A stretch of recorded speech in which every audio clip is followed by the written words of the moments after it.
Pinag-aaralan naman ng probinsya ng Bataan ang pagdeklara ng state of calamity dahil sa epekto ng paglubog ng MT Terra Nova. Ang alala nila maaring maapektuhan ng halos 11,000 mangingisda sakaling lumala ang oil spill sa lugar. Alamin natin ang huling update kaugnay dito sa ulat ni Ryan Lesigues live. Ryan.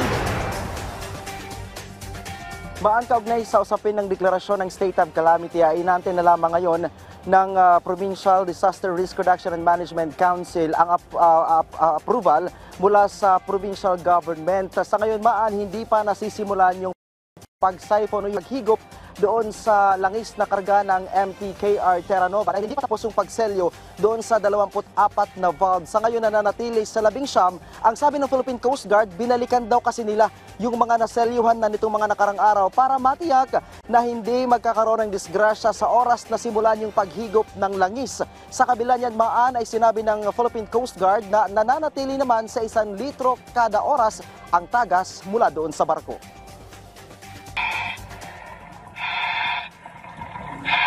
Diver 1, check mo yung SL. SL, dala mo na yung SL. SL?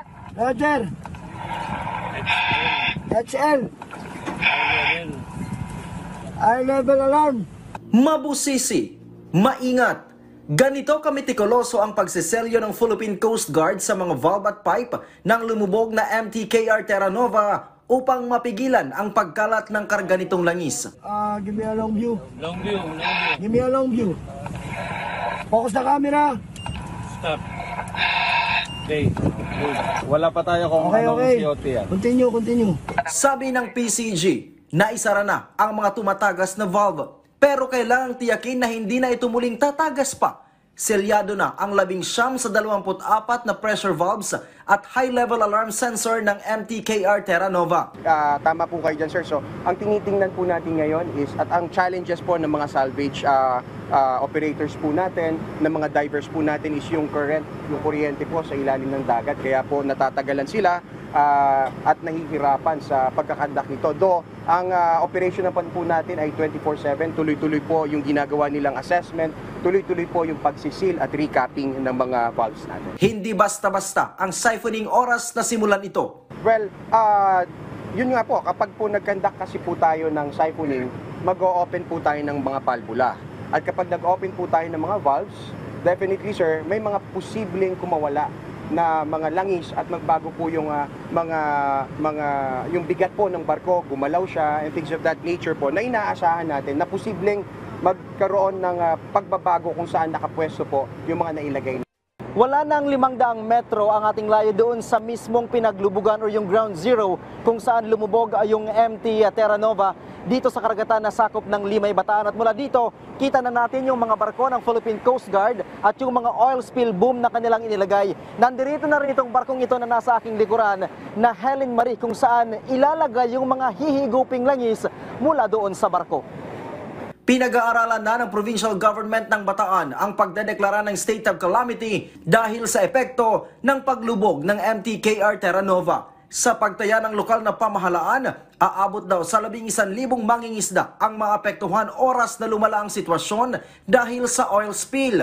Right now, sir, we cannot see that they are directly affected, but dahil nga may scare ng oil spill, yung ating mga kababayan ay pwedeng matakot na mamili ng mga fish products natin or mga aquaculture products natin. Hindi naligtas paliguan at pangisdaan ng dagat sa 5 barangay sa Limay, Bataan.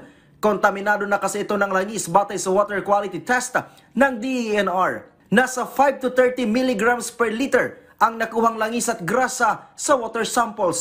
Mas mataas ito sa nasa 2.0 milligrams per liter para ligtas paliguan, habang 3.0 milligrams per liter naman para ligtas pangisdaan.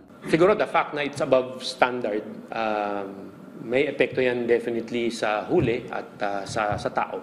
Sa Limay pa lang ipinatutupad ang fishing ban. Samantala, nagdeklara na ng state of calamity ang probinsya ng Cavite sa ilan nitong mga munisipalidad dahil sa oil spill mula sa Bataan. Ayon kay Cavite Governor Junvic Rimulya, kabilang dito ang Bacoor, Kawit, Noveleta, Rosario, Tanza, Naik, Maragondon at Ternate. Umiiral na rin ang no-catch zone sa lahat ng mga uri ng shellfish tulad ng tahong, alimasag at alimango. Sa ngayon, aniya, ay inaasikaso na ng pamahalaang panlalawigan ng Cavite ang pamamahagi ng tulong sa 25,000 nilang mga kababayang mangingisda.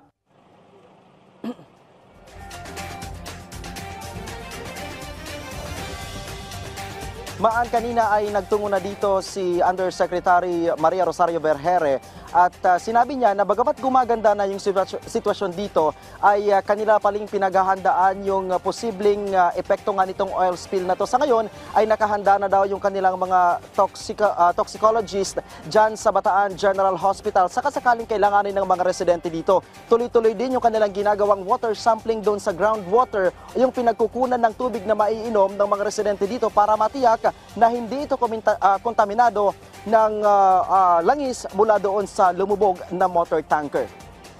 Maan.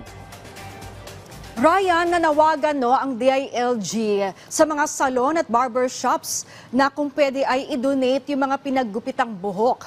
Ang tanong ngayon, Ryan, marami na kasi ang gumagawa, nagkakaisa na sila at nag-iipon na nga ng mga pinaggupitang buhok para magamit na oil spill boom. Saan dadalhin ang mga ito? Kanino may kipag-ugnayan?